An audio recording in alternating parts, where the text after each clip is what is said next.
जाएंगे उत्तर प्रदेश में हो रहे लोकसभा 2024 के चुनाव में और केजरीवाल की गिरफ्तारी और ईडी की भूमिका और अखिलेश यादव को गया सम्मन। किस तरीके से इस समय ऐसा लगता है कि देश में बदले की राजनीति हो रही है। हमारे साथ जन्मभूमि टुडे लखनऊ से संपादक जुड़े हुए हैं रामधारी यादव जी। रामधारी जी, आपका बहुत बहुत स्वागत है हमारे कार्यक्रम में। बहुत बहुत धन्यवाद। रामधारी जी, आपसे एक महत्वपूर्ण सवाल हम करना चाहेंगे कि 2024 के चुनाव में जिस तरीके से बदले की राजनीति हो रही है, ईडी और सीबीआई जिस तरीके से कार्रवाई कर रही है विपक्षी नेताओं के ऊपर, इसका क्या असर होगा 2024 के चुनाव में? देखिए, इसका जो है विपक्ष के लिए एक पॉजिटिव संकेत जाएगा। उसका वजह ये है कि भाई उसमें जैसे ईडी गिरफ्तार करती है तो एक सहानुभूति के तौर पर कार्यकर्ता भी शिद्दत से लगेंगे और लोग हैं वो भी लगेंगे। जो है ये जो ईडी और सीबीआई इस पर कार्रवाई कर रही है, इसका तो इम्पैक्ट तो जाएगा ही जाएगा भाई। जब नेता फील्ड में तो उसका कुछ ना कुछ असर जाएगा। लेकिन ये है कि अगर कुल मिला के बात करें तो इसका कहीं न कहीं वोटर्स पे बहुत इम्पैक्ट नहीं जाएगा। उसका इमोशनली जो है पार्टी के नेता और लोग जो है ये क्योंकि इस तरीके की पहले भी की, लेकिन जब चुनाव आता है अगर इस तरीके की कार्रवाई की जा रही है नेताओं के ऊपर तो जाहिर सी बात है ये चुनाव से इसको जोड़ के देखा जा सकता है। 2019 के चुनाव में, लोकसभा चुनाव में आम आदमी पार्टी को दिल्ली में एक भी सीट नहीं मिली थी। तो क्या लगता है आपको कि जिस तरीके से अरविंद केजरीवाल को जेल भेजा गया है, बीजेपी ने इन्हें शहीद कर दिया है? नहीं, शहीद तो नहीं कह सकते हैं, लेकिन ये है कि अगर कार्यकर्ता उस तरीके से शिद्दत से लगे, जैसे हमने कहा कि इसका जो है पॉजिटिव चुनावी दृष्टि अगर देखा जाए तो इसका लाभ कहीं न कहीं आम आदमी पार्टी को मिलेगा, क्योंकि वो आपको याद होगा कि आप माफ कीजिएगा, आपको रोकूंगा। आपको याद होगा कि इंदिरा गांधी को भी एक बार जनता दल के सरकार ने जेल भेज दिया था और इंदिरा गांधी ने जब जेल से बाहर आई है तो कांग्रेस को धमाकेदार जीत मिली थी।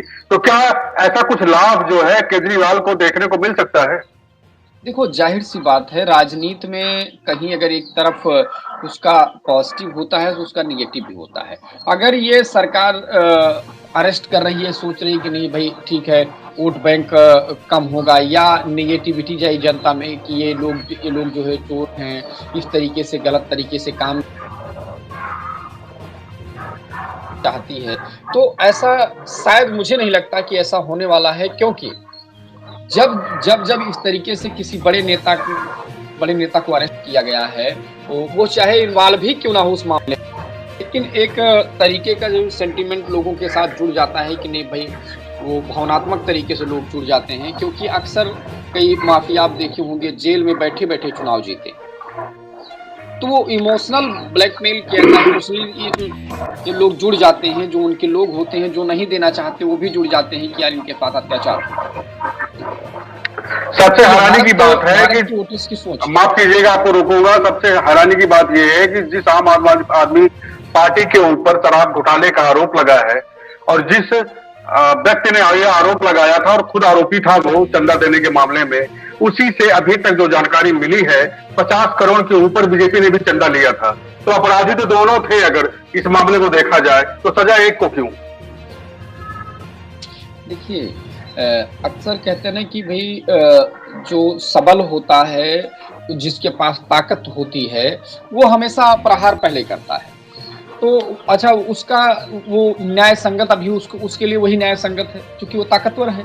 तो क्या है कि सत्ता में जब बैठे हैं लोग और उन्हीं के हाथ में सारी चीजें हैं, तो जाहिर सी बात है उसका उपयोग होगा और हमेशा ये होता रहा है। आज नई बात नहीं भाई, कांग्रेस सरकारों में भी चीजें हुई हैं कि भाई लालू यादव पे भी केस हुआ है, अब अभय सिंह ओम प्रकाश चौटाला जेल गए हैं। ऐसा नहीं है कि पहली बार हुआ है। लेकिन अब जैसे क्या है, झारखंड में क्या हुआ कि झारखंड में अगर जैसे मुख्यमंत्री अंदर गए फिर इसके बाद दिल्ली में जा रहे हैं, तो जाहिर सी बात है कि ये बीजेपी के लिए अच्छा संकेत नहीं है। क्योंकि इससे क्या होगा कि एक माहौल बन रहा है कि बीजेपी जानबूझ के इस तरीके से थ्रेट कर रही है, इस तरीके से लोगों को अंदर कर रही है।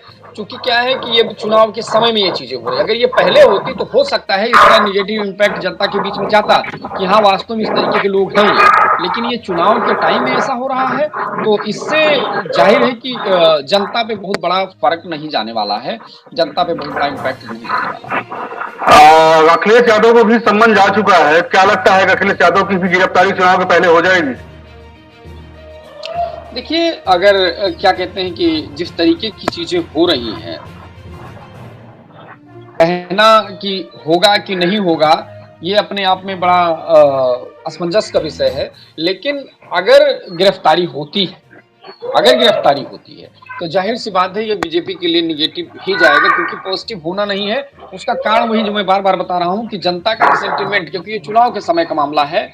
बेशक कोई किसी मामले में इन्वॉल्व हो, लेकिन अगर चुनाव के समय में ये चीज़ें की जाती हैं, तो ज़ाहिर-सी बात है उसको जनता चुनावी नज़रिए से देखती है। जी। अब की बार 400 पार का नारा कितना सही साबित होगा? आप तो लखनऊ से जुड़े हुए हैं। देखिए, क्या है कि भई देखिए, अगर आप यूपी की बात करें, तो यूपी में बीजेपी मजबूत रहेगी। लेकिन ये है कि पहले की तरीके से वो हवा नहीं दिख रही। पहले के तरीके से उतनी हवा नहीं है, उतनी मजबूत होगी, लेकिन हाँ, मजबूत है। तो इसलिए जो है, अगर आप बात करेंगे कि 400 पार, तो ये तो भई जुमलेबाजी है, एक नारा है, और उसमें क्या संभव होगा, इसको देखने वाली बात होगी। देखिए, भारतीय जनता पार्टी तो यूपी में 80 का नारा